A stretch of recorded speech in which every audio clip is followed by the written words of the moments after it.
आज हम डिस्कस करने जा रहे हैं चाइना के इकोनॉमिक नंबर्स जो अभी हाल ही में रिलीज़ किए गए हैं, और साथ ही एक ऐसी खबर जो वर्ल्ड इकोनॉमिक्स और बिजनेस के लिए काफ़ी बुरी साबित हो सकती है, या यूं भी कह सकते हैं कि ये खबर इस डिकेड के लेमन क्राइसिस जैसा कुछ ट्रिगर कर सकती है। चाइना ने रिसेंटली जुलाई मंथ के इकोनॉमिक फिगर्स रिलीज़ किए हैं, जिनके मुताबिक चाइना का consumer price index negative record किया गया है। इसका मतलब कि चाइना की इकोनॉमी अब ऑफिशियली डिफ्लेशन में चली गई है। इससे ना सिर्फ सीसीपी, जो कि चाइनीज़ कम्युनिस्ट पार्टी है, वो परेशान है, बल्कि ग्लोबली भी इकोनॉमिक लीडर्स की टेंशन इससे बढ़ गई हैं। लेकिन इन टेंशन्स का रीज़न सिर्फ सीपीआई नंबर नहीं है, बल्कि चाइना का ट्रेड डेटा, जिसमें इंपोर्ट और एक्सपोर्ट के नंबर शामिल होते हैं, वो भी खासे चिंताजनक है। जहां चाइना का एक्सपोर्ट 14% गिरा है, वहीं इंपोर्ट में भी 12% का डाउनफॉल रिकॉर्ड किया गया है। हालांकि इतना सब होते हुए भी चाइना की इकोनॉमी सेकेंड क्वार्टर में 0.8% के रेट से ग्रो हुई है। पर एक और आंकड़ा है जो कि इंपॉर्टेंट है, वो है चाइना का प्रोड्यूसर्स प्राइस इंडेक्स, जिसमें कि 4.4% का डाउनफॉल रिकॉर्ड किया गया है। आपके लिए इसमें से कई सारे नंबर कंफ्यूजिंग हो सकते हैं, तो आइए इन नंबर्स का एक एक करके स्टडी करते हैं। सबसे पहले चाइना के ट्रेड डेटा की बात करते हैं। चाइना के एक्सपोर्ट में 14% का जो डाउनफॉल रिकॉर्ड हुआ है, उसका इम्पैक्ट ग्लोबल ट्रेड पर भी देखा जाएगा। ऐसा इसलिए क्योंकि चाइना को दुनिया का फैक्ट्री कहा जाता है। ऐसे में अगर चाइना से एक्सपोर्ट कम होता है तो इसका मतलब है कि ग्लोबली गुड्स की सप्लाई स्लो हो जाएगी।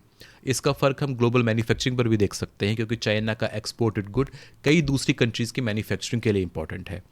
इसका सीधा ऐसा एग्जांपल है कि जब चाइना से कार मैन्युफैक्चरिंग में यूज़ होने वाली चिप्स की सप्लाई कम हो गई थी, तो किस तरह से ग्लोबल कार मैन्युफैक्चरिंग स्लो हो गई थी और कार के लिए वेटिंग टाइम बढ़ गया था। ऐसा हमने यूएस में भी पढ़ा और इंडिया में भी देखा।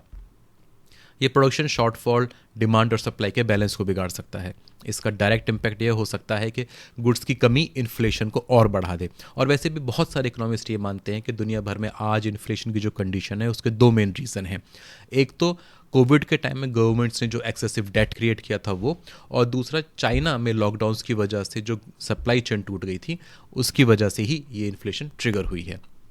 इसके साथ ही चाइना की इंपोर्ट में भी 14% की कमी आई है, और ये भी सीसीपी के लिए काफ़ी चिंता की बात है। और इसके दो रीज़न हैं। एक तो ये कि सीसीपी चाहती है कि चाइना की आगे की तरक्की जो है वो डोमेस्टिक कंजम्पशन, यानी कि कंट्री की इंटरनल डिमांड से ट्रिगर हो, जिससे कि एक्सपोर्ट से डिपेंडेंसी कम की जा सके।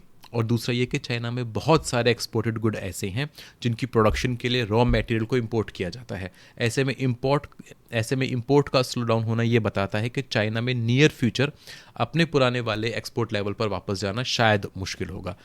और ये इनडायरेक्टली चाइना में लॉन्ग टर्म एक्सपोर्ट स्लोनेस को भी इंडिकेट कर रहा है। तो इंपोर्ट और एक्सपोर्ट दोनों के जो नंबर्स हैं वो काफ़ी टेंशन देने वाले हैं।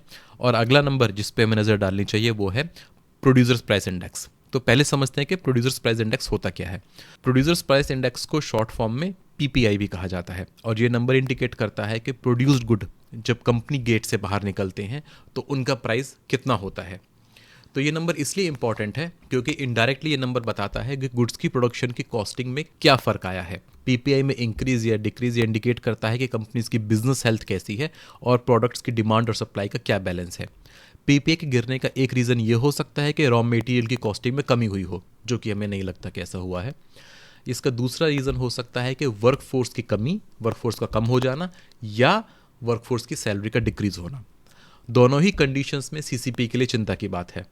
और वो इसलिए कि जैसा हमने बताया कि चाइनीज़ गवर्नमेंट चाहती है कि डोमेस्टिक कंजम्पशन इंक्रीज़ हो, पर अगर एम्प्लॉयमेंट में कमी आती है या सैलरीज में कमी आती है तो दोनों कंडीशंस में कंजम्पशन इंक्रीज़ नहीं होगी बल्कि डिक्रीज़ होगी, और इसका सीधा सा इम्पैक्ट जीडीपी के नंबर्स पर भी रिफ्लेक्ट होगा, जो कि हुआ है।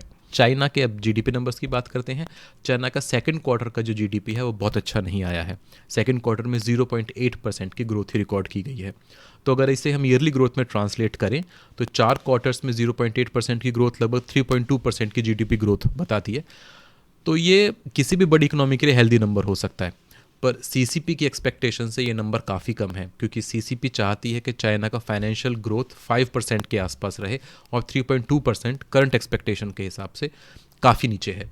और अगर GDP numbers, PPI, trade data, इन सब को अगर इकट्ठा करके देखते हैं तो जो पिक्चर ये प्रेजेंट कर रहा है वो पिक्चर ये है कि चाइना में इंपोर्ट, एक्सपोर्ट, डोमेस्टिक डिमांड, ये तीनों चीज़ें काफ़ी कम हैं, और इसी की वजह से उनके जीडीपी नंबर्स अच्छे नहीं आए हैं।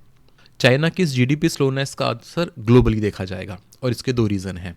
पहला ये है कि जैसा आपको बताया कि चाइना दुनिया की फैक्ट्री है, ग्लोबल मैन्युफैक्चरिंग हब है। ऐसे में अगर वहाँ स्लो डाउन होता है तो इससे ग्लोबल डिमांड भी टूटेगी और ग्लोबल सप्लाई और डिमांड में भी मिसमैच आएगा। मार्केट में गुड्स की डिमांड ज़्यादा होगी और क्योंकि चाइना की तरफ से सप्लाई नहीं हो रही है तो सप्लाई डिमांड मिसमैच इन्फ्लेशन को ट्रिगर कर देगा।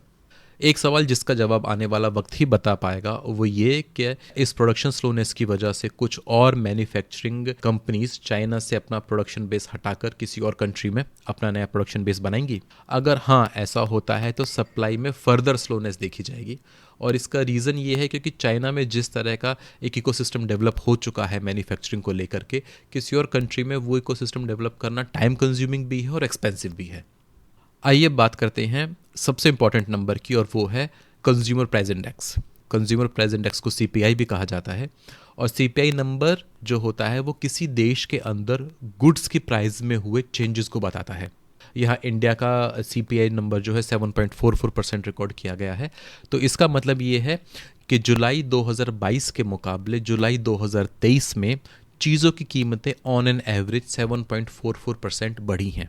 इसको हम ऐसे भी पढ़ सकते हैं कि जिन चीज़ों को खरीदने के लिए आप जुलाई 2022 में कुछ पैसे देते थे या फ़र्ज़ करें 100 रुपये देते थे, उन्हीं गुड्स को खरीदने के लिए आपको जुलाई 2023 में 107 यानी 107 रुपये और 44 पैसे पे करने पड़ेंगे।